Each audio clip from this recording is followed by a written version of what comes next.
नमस्कार,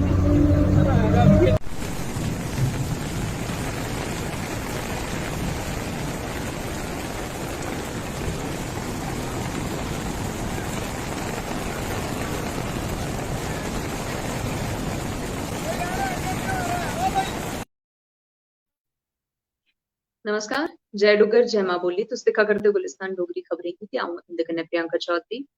गल करां जेकर सेंट्रल यूनिवर्सिटी जाने दे रस्ते दी ते एह् दक्ख तुसें दिक्खे ने किस चाल्ली कन्नै उत्थै जेह्ड़ी शिड़क ऐ ओह् टुट्टी चुकी दी ऐ ते शिड़का च जिस स्हाब कन्नै पानी दे बहाव कन्नै जेह्ड़े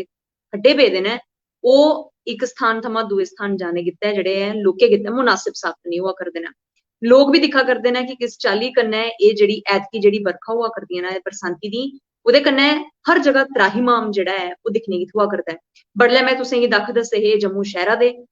जित्थै कुदै ना कुदै लोकें दे घरें च पानी बड़ा दा दफ्तरें च पानी जेह्ड़ा ओह् चली आए दा हा ते हून जेकर सेंट्रल यूनिवर्सिटी जाने दी गल्ल करचै राया सुचैनी दी ते उत्थे दे जेह्ड़े रस्ते दी जेह्ड़ी हालत ऐ ओह् दिखदे गै बना करदी ऐ क्योंकि पानी कन्नै उत्थै इक ते हाड़ आए दा लेकिन शिड़क जेह्ड़ी मेन शिड़क ऐ ओह्दे उप्पर किस चाल्ली कन्नै इक बड़ी बड्डी दरेड़ जेह्ड़ी आई दी ऐ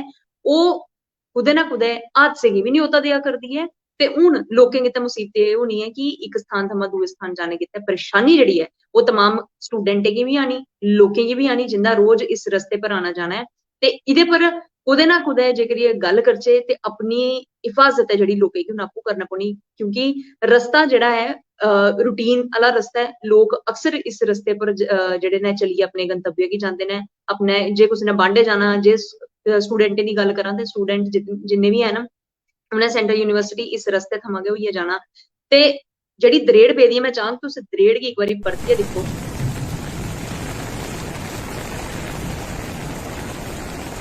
एह् जेह्ड़ी दरेड़ पेदी ऐ इस चाल्ली दी तुस आपूं दिक्खी सकदे हो कि एह्दे च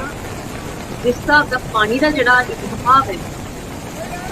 इक स्थान थमां दूए स्थान कि'यां पुज्जना शिड़कें पर जेह्ड़ी दरेड़ आई दी ऐ एह् हादसे गी न्योता जेह्ड़ा ओह् देआ करदी ऐ ते दिक्खो अपनी सेह्तू दा ख्याल जिस चाल्ली कन्नै अस कोरोना थमां रक्खा करने आं उस्सै चाल्ली कन्नै असें इस बरखा कन्नै होए दे नुकसान कोला बी अपना ख्याल जेह्ड़ा जरूर रक्खना। अ'ऊं बी कोशट कीती कि सेंट्रल यूनिवर्सिटी जाने आह्ले रस्ते दे बारे च केह् किश अपडेट आवा करदा हा ओह् तुसें गी दस्सी सकां तुंदे समक्ष रक्खी सकां। फिलहाल उ'नें धोड़ी तक्कर तुस मिगी इजाजत देओ बने दे रवो गुलिस्तान डोगरी खबरें कन्नै अ'ऊं परतियै तुंदे कन्नै मलाटी करगी किश होर नमें विशे पर किश होर नमें टापिक पर जय डुग्गर जय मां बोली।